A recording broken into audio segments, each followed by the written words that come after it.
So this is hell. I'd never have believed it. You remember all we were told about the torture chambers, the fire and brimstone, the burning marl, old wives' tales? There's no need for red-hot pokers. Hell is other people. This line comes near the end of Jean-Paul Sartre's play, No Exit, in which three people are confined in a room together and told that this is hell and that they will have to spend their lives together. There is no torturer or demon. They will drive each other nuts for eternity. These pages provide some of the most insightful ideas about the enormous importance and danger of becoming close to others. To fully grasp the essence of this play, it is necessary to get familiar with Sartre's idea of the look, or in other words, objectification, according to Sartre. Look, as Sartre refers to it, which does not have to be literal, because even envisioning how others may gaze and objectify us is enough to alter our sense of self, is the source of meaning that we derive from our interactions with others. This experience can be particularly alienating in some circumstances. Consider a scenario where you are alone in a park, but after a while, another person arrives. They don't have to be close to you or even notice you, but the presence of another person changes your experience at the park. You start to feel extremely self-aware of yourself, to the point that you would happily isolate yourself from those people. Another example of that is Sartre's famous voyeur case. Imagine looking through a keyhole at someone.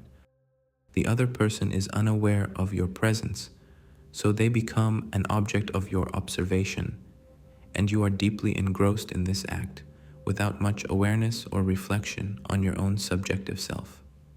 Next, imagine you suddenly hear footsteps. Now, you become highly conscious of yourself.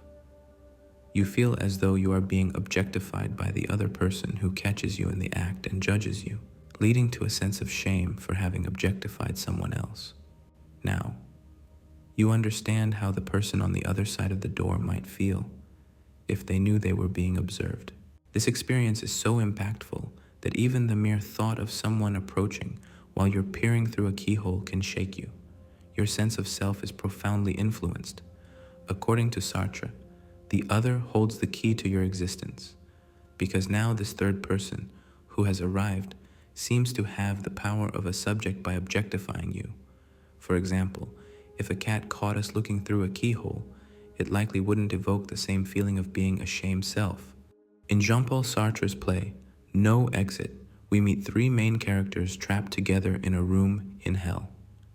Garcin, a journalist and pacifist, grapples with his past actions and seeks validation for his bravery. Estelle, a high society woman, is obsessed with her appearance and relies on others to define her beauty. Inez, a postal clerk, is manipulative and perceptive, often using her insight to torment the others.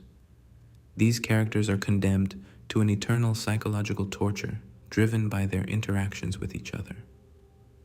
Sartre's play is fully absorbed with this idea of the look. In hell, the characters can only know their appearance by asking each other. They are cursed to always see themselves through others' eyes and are subject to their judgments on looks and character, which drives them mad. In one moment from the play, Inez offers to act as Estelle's mirror and describe her appearance. Initially, Inez praises Estelle, but when she senses Estelle judging her, Inez abruptly informs Estelle of an unsightly blemish on her chin, causing Estelle considerable distress. Estelle is unable to verify Inez's statement because there are no mirrors available. Similarly, trapped in a room with just two people, Garcin depends on Estelle and Inez's opinions to judge himself. He begs them to see him as brave, not a coward who failed his duty. Estelle agrees eventually, but Inez remains stubborn, which deeply upsets Garcin. He desperately craves Inez's approval despite her dislike for him. Like Estelle, he has no one to give him an honest view of his character, and he can't find solitude to rebuild his self-esteem. Constantly judged by others, Garcin feels miserable all the time. As a result, Inez exploits him. He gives up his sense of self to Inez's scrutiny. Sartre labels this bad faith, a way of denying our essential freedom and responsibility. Despite being deceased with nothing to lose, each character persists in deceiving themselves. Authenticity to oneself is a central existentialist notion. Sartre explores the concept of existence and essence through his characters, emphasizing his key notion that existence comes before essence. Initially, individuals exist and then define themselves, their essence, through their actions. They are what they do. This freedom to choose entails complete responsibility for one's actions, which can lead to anxiety. Many people cope with this anxiety by avoiding their freedom and responsibility, allowing others to decide for them, which Sartre identifies as bad faith. Sartre believed that suffering was crucial for asserting one's existence, famously stating, "Life begins on the other side of despair." When the characters resume arguing, Garcin suggests they should stay silent and mind their own business. He muses, "I believe I could spend 10,000 years with only my thoughts for company."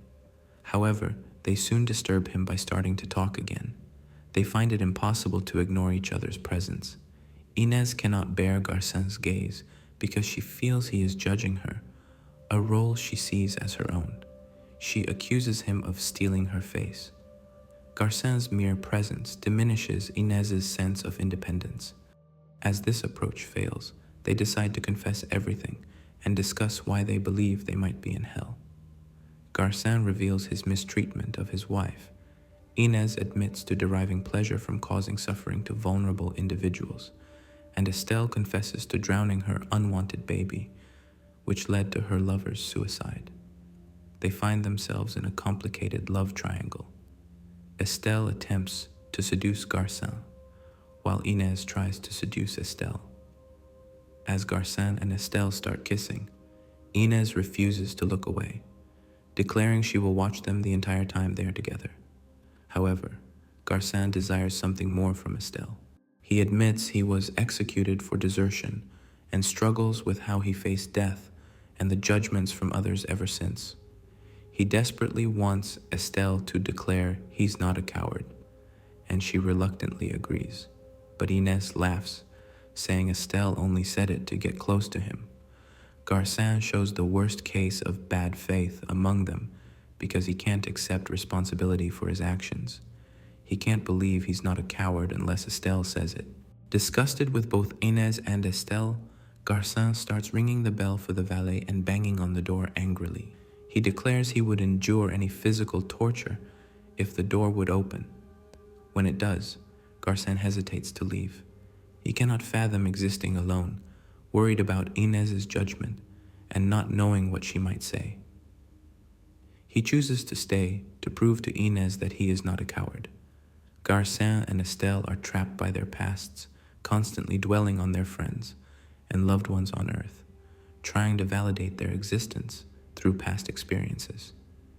They pay more attention to what others say about them rather than their own thoughts in the present. Sartre wrote that the burden of our freedom is so immense that we are condemned to be free, a concept embodied by Garcin's inability to leave the room. He is trapped in the eternal present of the room because he cannot bear the thought of existing without others, judging his past actions. This self-condemnation keeps him stuck. Garcin comes to realize that the gaze of others diminishes his individuality and ability to act. Even something as simple as kissing Estelle becomes impossible when Inez watches him. Ignoring his inherent freedom and responsibility, Garcin believes that Inez's judgment is the only validation of his existence.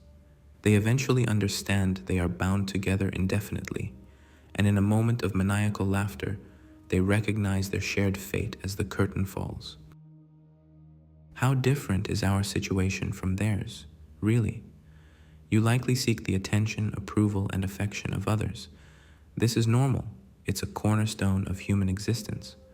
Sartre highlights that we often see ourselves through others' judgments and opinions, which can be distorted. Can you truly see yourself as confident if no one has ever told you so? Can you believe you're beautiful if everyone disagrees? Sartre argues that, for the most part, the answer is no, at least for now. As long as this holds true, social interactions will always carry some fear or misery, because we constantly seek reassurance from others that we are who we claim to be. As Sartre said, man can will nothing unless he has first understood that he must count on no one but himself, that he is alone, abandoned on earth in the midst of his infinite responsibilities, without help, with no other aim than the one he sets himself, with no other destiny than the one he forges for himself on this earth. Thank you for watching.